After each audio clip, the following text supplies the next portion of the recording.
Well,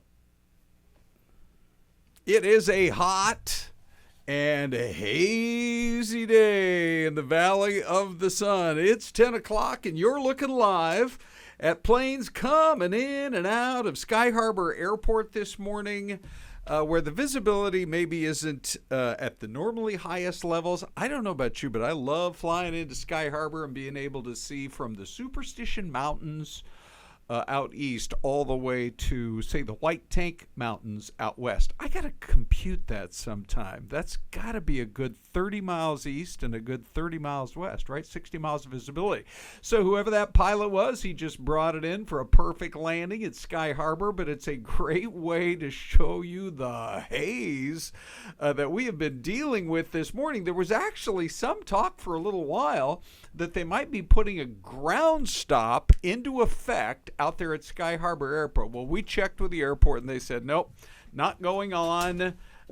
We do see that planes have been taking off and landing just fine. I mean, I know it's hazy, but these are some of the best pilots in the world that fly these airlines that come on into Sky Harbor, so they can handle a little bit of a hazy day. Now, not only is it hot, it is hazy. Celeste, good morning. Hi, good morning, Ron. Good morning, everyone. What is going on with our weather? Oh, it's wild. Isn't and, it? I just heard from a friend who's heading out on an Alaska flight this afternoon, and really? her flight's delayed. Uh-oh. About 30, 40 minutes. Okay. And they said it was because of the haze. Really? So they were supposed to leave about 1:58. I think now they're leaving like 2:27, she said, so they're going to Okay. wait for the afternoon. But you know what happens in the afternoon here? You have the heat coming from the asphalt and everything else, right? The tarmac. Yep. And then, of course, the smoke, of course, coming down, almost like an inversion in the city. Yes, right. And it makes it hard to, that's where you get a little turbulence in the sky, Well, I look feel at like, when you're this. taking off. Now, that's got to be wind right This there. is I mean, unless crazy. there's an earthquake going on that we're not aware of. Everything's fine. No earthquake. Or do But- we have a gremlin out there, like, running the camera? What is happening? Yeah. But here comes another plane getting ready for takeoff. And it is interesting to me that we do have this heat dome, but I noticed yesterday it was getting really windy. But instead of it always coming from, Cali, the weather comes from the west to the east. Probably 75% of the time, and then the monsoon comes up from the south. But I noticed yesterday those flags were flying like crazy. It was all blowing in from New Mexico. Yeah, because of those wildfires that are out that way, Right. and the winds are kind of coming from the east and blowing a lot of that mucky, dirty air, smoky skies to us here in Arizona. Mucky, dirty air. And what did no, you call it? Saucy skies? Yeah, no bueno, Ron. It It's is no bueno. bueno. But see, so here's the thing. Generally, when I see the winds start to kick up, I think, okay, well, the winds will keep us cool. But it was very windy yesterday, and yet Yes. we had the hottest day of the year at 1:15. We did. It was so hot. Were you out and about yesterday? I'm trying to think if I even stepped outside. I was grilling. I was grilling Were you outside. Really? Yeah. At what time of day? It was about 4:30. It was about 4:30, I think. I was Okay. grilling some salmon. All right. My thought was I'm either going to put it in the oven or I'm going to put it on the grill, and I didn't want to have to put it in the house because then you have to pump the AC. And Right. I'm all about saving money. So I am not about, Ron, to waste money on those afternoon lowering the temperature gauge type of things. Sure. Plus, if you can figure out a way to get the fish smell out of the house in like 24 hours, let me know. Oh, Ron, Huh? I know. It's like we need some air filtration in here. Oh, for goodness sakes. Well, It was very warm yesterday. So that heat advisory is in effect through today and through tomorrow, because it was supposed to start tomorrow. Yeah. But it's gotten so hot so fast, it's almost like boom, bam, we're here. Yeah. Right? Usually I feel like we're in the middle of the monsoon. It began last Saturday. We're in for the long haul till the end of September, right? But we usually don't get this hot, I feel like, till July. Last July we had 119 for 3 straight days. ooh, you had to bring that up? I know, Ron, I'm sorry. Well, it makes the 115 not seem so bad. True. Cooling trend down to 115. But, I always go back to, I think it was around 1990 when we had the hottest day on record here, 122. And I actually warn people, I say, before the monsoon really kicks in. Right. I started working here in Phoenix TV in the year 1982. Can you believe? What month 42 was years it? ago. It was February. It was January, February. I love that. I love when they hire you in January or Yes, February, and they're you're like, "Come this on is paradise. over." Why aren't there 50 million people here? Yeah. Oh, those summers. Yes. In fact, I keep meaning to check with we've hired a couple of new producers. How are they doing on summer number 1? Oh, I went and got my nails done yesterday, and my nail tech is from Austin, and it's her first summer. She just moved here from in January. What'd she say about it? Yeah. She said, "Oh my goodness, how do you do it?" And then she said, "The taxes are so high in Arizona." I was like, I never thought about that. Oh, they don't have a state income tax. That's probably what it is. Yeah. But the humidity meter is very high right now, Ron. Yeah, I've heard everybody The hair talk meter about it. is, it's like, pull your hair back in a pony, put it in a high bun if you need to, a side braid, whatever you got to do, because nothing's going to do. Well, you probably noticed there's been no change up here, except that I did get a haircut at the barbershop yesterday. Yeah, it looks very good, Ron. Thank you. But I hear all this talk about humidity in hair, and I'm like, what are they talking about? We need a hair-o-meter. A hair meter. Yeah, for sure. Okay, so was it encouraging to see some of those clouds on the horizon yesterday? Yeah, and it's hot for us here, but you forget that we have a lot of viewers in our higher elevations, like let's say the White Mountains in Show Low and Pine Top Lakeside, Mogollon Rim and Payson. All those cities, we have a chance of rain this afternoon at about 3 p.m. In through tomorrow. And then even into Flagstaff, the Four Corners region, Navajo Nation. Like we have a lot of rain on the way for our higher elevations. That'll bring those temperatures down. And a lot of our, folks who live in the valley in the desert during the year, they escape to the mountains. That's where a lot of them go. A lot of you who may be watching and hanging with us. As a matter of fact, stick with us, because later this morning we are going to unveil the #1 road trip in America, and can you believe it's right here in Arizona? Oh, wow. And so for folks who do want to maybe get out of town but don't want to fly, and also there is a city that is now advertising itself as the place to go to cool off. Oh, okay. It's actually over in California, and they say if you're hot, we're not. We're cold. Full-on cold. We'll tell you more about where it is. Cold-blooded, Ron. We're talking California here. But then think about this. Noodle this around. Celeste is so busy from 7 to 10. Yes. I'm very busy from 4:30 to 7. That we don't sometimes get much of a chance to talk ahead of time. No, but we have this great therapy session right now, Ron. Correct. And this is like a safe space for us. We call it the show after the show. We're glad you're here. By the way, we are live every day on Fox Local, which is this great new app people want to find on their streaming device. We're also live on fox10phoenix.com. Yes.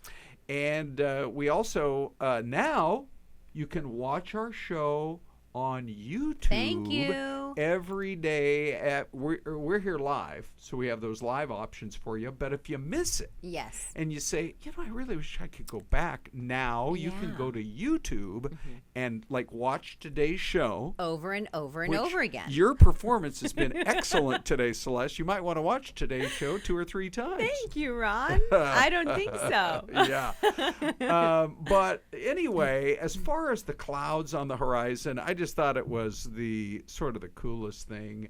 And I mean, living out at East Mesa, I look out there because they always seem to form over Globe, Miami, they do. The superstitions. Why is that, Celeste? I just think that they form on the outskirts of the valley, and then they move on in. And like a lot of times, I think the Arizona Department of Transportation, ADOT, puts out those dust meters to monitor for the monsoon, and they're actually put out all along the freeways in Florence, Casa Grande, out through the east, down through south of us near Tucson, out where you have all those wide open spaces, I guess you could say. And that's where the monsoon and those big dust storms usually begin. Okay. Well, so if you're flying out of Sky Harbor, based on Celeste's friend's text, you might actually expect things to be a little delayed today. Yeah, I think so. And I got another text from a different friend. She said all of the parking lots are packed. They're full. Ooh. Unless you have a prior reservation to travel out of Sky Harbor today, they're all full. So you're going to have to take the Sky Train or park somewhere else. Ooh-wee. I know. What's happening?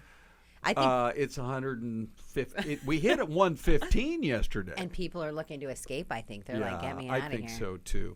All right, Celeste, let's go on to our next story this morning. And we are going to talk just a little bit about what's been going on out there at the Tempe Town Lake. This is really a sad and, frankly, somewhat mysterious situation. At the beginning of the week, one of our big stories was that there was a body in the lake.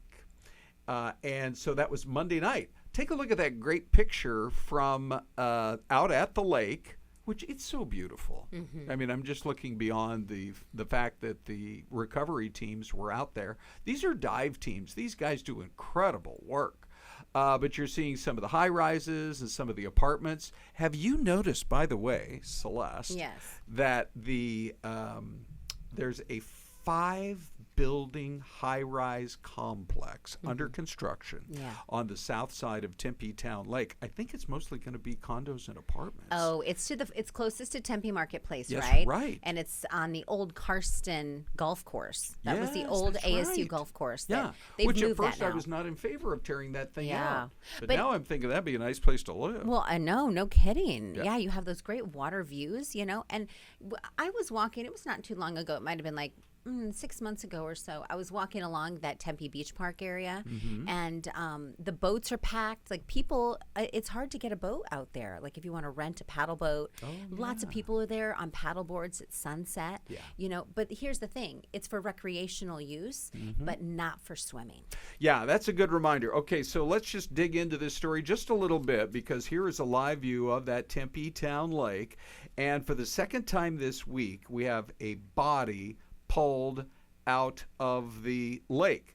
So Tempe Fire responded. Now, this is interesting because they're actually saying that Tempe PD, this is from Fox 10 Phoenix, by the way, was already on scene. Why? Because there was a crime-related story. There was an officer-involved shooting just a few blocks away.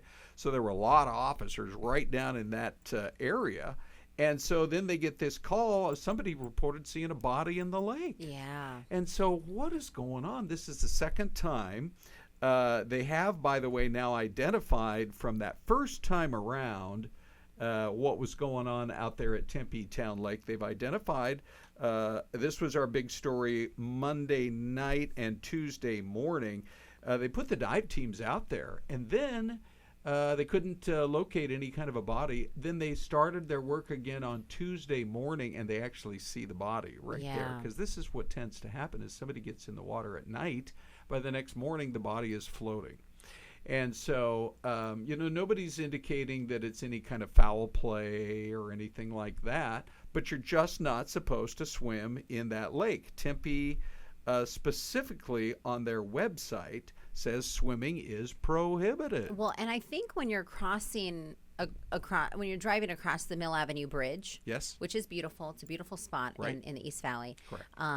It doesn't look that long, Yes. but it really is. Well, the guy who drowned on Monday night, he was trying to swim probably, I think, sort of in that area near where the Mill Avenue Bridge is, and he was trying to go, I think, from south To the north. to the north, or let me look, was it the and other way it's very around? far. And I Yeah. think there is also a very strong current underneath. Yeah. Because you have water coming in, right, from Yeah. it's part of the Salt River bed. Sure. Part of the Salt River coming off like some of our lakes and reservoirs from the east. You have water flowing in, and then you have, of course, the dam built, but you still have like a good current underneath. Yeah, that's the thing that surprises people. Yeah. So just don't go swimming in that lake. It's not a good idea. And you probably come out of it unfortunate. just fine because of everything else. It's a great place if you live around there to take your dog for a walk in the morning. It's a great Yeah. place to go enjoy the boats. They have lots of concerts there on the They Tempe do Beach have Park. concerts. Yeah, Yeah. we saw Chris Stapleton. All right, so here's what's coming up in the next few minutes here on the show after the show. Can you sue a performer for being very, very late to the concert? Oh, I yeah. Well, you pay know. high dollar for those tickets. Correct. And then you've paid for the babysitter. Yes. And so if I have to pay my babysitter double, you better watch it. Plus, then you try to get a Lyft or an Oh. Uber or whatever, and you're like, well, Surge what are these rates prices. like? Anyway, we got the answer to that in a big lawsuit that was basically they were trying to get Madonna to some legal hot water. We got a ruling on that. Plus, if you want to get out of town but you don't want to fly, Celeste and I are going to reveal our favorite places to go. It's all coming up right after this. Talk about a sea breeze. Celeste says, talk about a sea breeze. And I'm like, wait a minute. There's another town having some haze issues? Oh, my Maybe it's gosh. just we got too much sea salt on the camera. Yeah, no kidding. But, you know, I have relatives that live back in the Carolinas, and this is Edisto Island, which is not far from Charleston, South Carolina. And that beach doesn't exactly look crowded. That might be a nice place to spend a little bit of time cooling off. I'll go clean the lens. Send me. All right. But when it comes to cooling off, one of the questions, actually, we're going to get to that in just a minute. I'm going to keep things in order here because we're going to be talking about, can you go to a concert and then sue because the concert started not 20 minutes late or 45 or an hour and a half, but 2 hours late. Now, to me, that seems excessive, Celeste. Ron, That's a long wait. That is a long wait. Have you ever been to a concert where it got like that? No, because I choose not to purchase those expensive tickets. I will just say, to me, there was nobody higher on my list. My kids actually got this for Renee and me as a Christmas present years ago, was the Paul McCartney concert. Ooh. What was that? I bet you that was over 10 years ago. Out in Glendale at the Glendale City Center at the arena there where the Coyotes used to play. And it was McCartney, and it was a Sunday night. And I'm going to say he was at least an hour late. But you know what? It's Paul McCartney. Oh, my gosh. I'm not going to sue Paul. And I've told you the story about him and James Corden, right? In Coffee and Cars or whatever he does. Oh, James yeah. Corden on YouTube does this thing, and it's like Coffee and Cars, and he brings on a different person, and they drive together throughout the city. Yeah. He's with Paul McCartney. Paul McCartney is driving. And so he's like, James is like, my grandfather would have loved to see the fact that we're hanging together. And Paul McCartney says, oh, he does. He's here. And you saw the look on James Corden's face, and he's just like, almost wants to cry. And I thought, oh my gosh, Paul, it just made me feel, it made me look at Paul McCartney in a completely different light, more sentimental and more in touch with his fans. Yes, right. And it was really cool. It was a cool moment. Well, you know, Paul McCartney's 80. It's incredible. He he's still amazing. sounds good, looks good, is in great shape, all those kinds of things. Performed at the Hollywood Bowl for the Jimmy Buffett concert here a few weeks back. He's still doing great. But I think when you're 80, you get a little more perspective on life. I think so, too. You know, maybe earlier on you're like, is there another life after this? When you're 20, but you don't even think about it. You know, by the time you're 50, you're like, I'm hoping. And when you're 80, you're guaranteed. Like, yes. Oh, definitely. All right. But anyway, so Madonna gets sued. And here is the story. It's from TMZ. She can put away one of her concert lawsuits. It's been wiped from the court document. TMZ has, so they're saying they got the legal docs. The plaintiffs brought the class action suit. She was facing a suit accusing her of starting concerts so late. A couple of shows back in New York last December. She took the stage well after the 8:30 scheduled time. She's been fighting the suit. I mean, it's serious. You get hauled into court. You got to have your lawyers work on it, that kind of thing. I think she needs to pay it. I think there needs to be some sort of restitution. Well, I'm sad to tell you, Celeste got tossed out of court. Dang it. If you wanted to run your own version of the People's Court, it wasn't going to work out very well. Is there room for another Judge Judy? Bring it on. Right?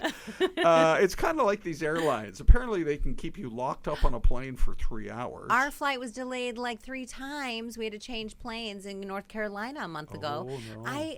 Now you can't complain to a person on the phone. You have to send in an email. Okay. And then they gave me back 7,500 miles. Oh, God. 7,500 miles. Celeste, I'm sorry. Ron? My heart skipped a beat there when you said 7,500. I thought dollars. Well, wouldn't that be I should something? write them back. Did you mean dollars? Well, so the bottom line is the lawyers for her did a pretty good job of saying, look, people are aware that these concerts don't end on time. They are aware that celebrities tend to be divas at some point. So you have to be ready to wait if that's the case. You can't tell me Mariah Carey starts right at 8:30. I don't think so either. I mean, she's another diva. Especially if she requests like M&M's only in the color red. Right. At the hotel, yeah. But anyway, there was another guy who she's had some legal woes, a guy named Justin Lipolis, who went to her show in L.A. in March and sued because he said he felt like he was forced to watch porn without warning. that there were topless women on stage simulating sex acts. This is according right to the complaint. Whoa, where is this again? At Madonna's concert. You know, she's doing this celebration tour all over the place. Yeah. Look at that shock look on your face. I think if you go to a Madonna concert, you have to expect something. Like sex acts with Well, Ron? Well, simulated. But anyway, I don't want to be put in a position of defending Madonna here. Ron, you're becoming offensive and you're getting red. So I don't know what's happening. Right. But anyway, forcing consumers to, he said it wasn't just being forced to watch topless women on stage. He also said he had to wait for hours in hot, uncomfortable arenas because it was like, I think, a class action. I thought he was hot because of another reason. Anyway, that was part of the question was because he said that Madonna said, hey, shut off the air conditioning, which caused him and other fans to start profusely sweating, and that she then told people in the arena to take their clothes off. She did not. This is according to the report. My goodness. Right you had here. you had people without clothes on stage, and then you had people without clothes in the audience? No, I don't know. I'm sure some people listened to her. I don't know if people complied or not. Let's get out of this now and go to San Francisco. This is what happens, Ron, when you bring up these stories. Yeah, I know. Here's your pitch. They say, it's not so hot here. Have you ever been to San Francisco in the summer months? I have. It's beautiful. Yes. I believe it was Mark Twain who once said the coldest winter I ever spent was a summer in San Francisco. Oh. So they're taking advantage of it. Here we are. We're a big market for them. And we're toasty hot. And I think there are a lot of other cities that are that way. Think of the whole eastern half of the country. They're in the midst of their heat wave, too. Yeah. It's messy, though, right? It's messy there. Yeah, that's true. I know they're trying to clean it up. Well, I just read an article actually yesterday in Vanity Fair about Nancy Pelosi, and a reporter had gone there and walked the streets of San Francisco. Coincidentally, you're bringing the story up today. Yeah. This was not planned. I didn't know. No. But I'm at the doctor's office reading the magazine because it was sitting there in front of me. And so this article, the reporter's asking Nancy Pelosi, she's like, what's up? You know, she asked her like the question, like, what's with all the homeless? What's with this? What's with that? And she's like, well, we're dealing with it. We're trying to do our best, you know. But she's like, is there any other place like California? We love it here still. Yeah. So she's trying to defend the state of California, but it is, even the reporter is like, it's messy. There's a lot going on here. And well, maybe try San Jose. There you go. Or Palo Alto. Or Santa Clara. Santa Clara or Mill Valley. Who knows? Berkeley. Yeah. It is just, they get that marine layer. They do. You know, and so it actually is really nice. So good for them for calling it out. But our question to you is this. If you had one place you wanted to go, let me just reveal the list. I think I have it right here. Oh, this is great. So a new report came out of the top 100 road trips in America. And number one is Flagstaff to the Grand Canyon. So they did a national poll, and the number one most desired road trip is right here in our state. It says start off with zip lining at the Flagstaff Extreme Adventure Course. Then they say make a stop in Williams for the family can enjoy a scenic ride on the Grand Canyon Railway. Isn't that so fun? That is so fun. It's so great. And, do that. And then the drive from Flagstaff to Grand Canyon was rated number one because eventually, of course, you are going to end up at the Grand Canyon. Aww. And it's just so spectacular. It really is. And the photos don't do it justice. No. There is a reason why it's a wonder of the world. Yes. It is so remarkable. You know, I love to be at the canyon with a first-timer. And see it through their eyes because truly, if you've never been, people are watching us on YouTube. By the way, please come and subscribe. Yeah. Here with Fox 10 Talks on fox10phoenix.com. You can catch our show every day on YouTube. You can email us as video on demand. Oh, speaking of the email, let me see if I have it here. There it is. Fox10Talks at fox.com. So I have a lot of buttons here. I have 13 different buttons. And you're handling it very well. So I'm a little frightened every time I have to actually go punch a button. But yeah, that's exactly right. Fox 10 Talks is how you communicate with us. But I think that is a great option for folks who are looking for a way to get out of town this weekend. You already said it's going to be so busy at the airport. I was checking some flights today, and a lot of them look like they're just about sold out anyway. So what about Phoenix to Sedona? That's number 34. Yes, Got those great 34. hikes. Now Sedona's going to get, if we're 115, Sedona's still going to be 100. 100 degrees. Yeah. Yeah. And then Tucson to Tombstone. I love that. You have the San Javier Mission in Tucson, which is spectacular and probably the most historic building in Arizona. And then you get all the way down to Tombstone. You get to go through Bisbee. It's just, the DeGrazia Museum, Ted DeGrazia, so one of the great artists. yeah. Tucson is a fun place to spend some time, and then you end up in Tombstone. But if you had to pick a place that was your favorite road trip in Arizona, Celeste, what would you choose? Oh, there's two that I love. One for a family. All right. Which I think is the road trip up to Page, Arizona to Lake Powell. You camp up there at a campground. You can go swimming in the lake. It's beautiful. Right. You see Lake Powell and the Glen Canyon Dam. Right. On the Tempe Arizona Town Lake, no swimming. Lake Powell, all the swimming you want. All of it. Yeah. Boats, jet skis. One for couples. Okay. Okay. Yes. I think it's Flagstaff to Sedona. Through the switchbacks. Yes. Okay. Right? You have that 2-lane highway that takes you through Oak Creek Canyon. Yes, right. Maybe stop off and do the hike at the West Fork of the Oak Creek. That is like, they say, a mini it's a nice Zion. hike. Yes. If you've ever been to Zion National Park, they say that's kind of a mini. You hike through the water, and you have the red rocks all around you with these high walls. Great. It's so beautiful. I love what you're saying. By the way, here's my choice. That's my daughter Alexa and me. My choice is to go from Payson right through Christopher Creek, and then up to the Horton Creek trailhead. There's a natural spring that flows right out of the Mogollon Rim. And it's about a 4-mile hike up and a 4-mile hike back, but you're walking along the water the whole time. And look how happy Alexa is. She's like, I love this hike, Dad. But then you get all the way up on top of the rim, and you're in Show Low and Pinetop and Lakeside. So beautiful. Snowflake is a great town, too, but I know we have a lot of loyal viewers. I almost said we have a lot of lawyers. Oh, we have viewers. a lot of good attorneys in town, Ron. As well. Let's go to the Mystery Cam, and ladies and gentlemen, if you're ready for this, we have the new graphic for the Mystery Cam. I love the emoji. I do too. Best. Okay, so let's just take a quick guess. What are you thinking we're looking at here, Celeste? Well, it's a highway. It's Yep. a highway. Yeah, highway, water tank. Water tank. It's not flat, so I don't think it's like a Nebraska or a Kansas. But it's kind of hilly. I'm going to go like Alabama, Okay, maybe. all right. I'm going to go with an Ohio. Okay. And so we now go You're to always the right, Celeste usually, Cam just to see what she's come up with here from Dean Oh, Fazzini. Alabama or Blanchard, Ohio? Oklahoma. Oh, Oklahoma. Yes. Can I win that one? Because Yeah, Oklahoma is close to Ohio. Yeah, on the alphabet. Anyway, Celeste, we always have so much fun. For you guys at home, you can always communicate with us at Fox10Talks at Fox.com. And now, please subscribe and join us every day for the show after the show on YouTube. Yes, we love hearing from you all. So thank you for spending some time with us. Have a great weekend. Bye, everybody.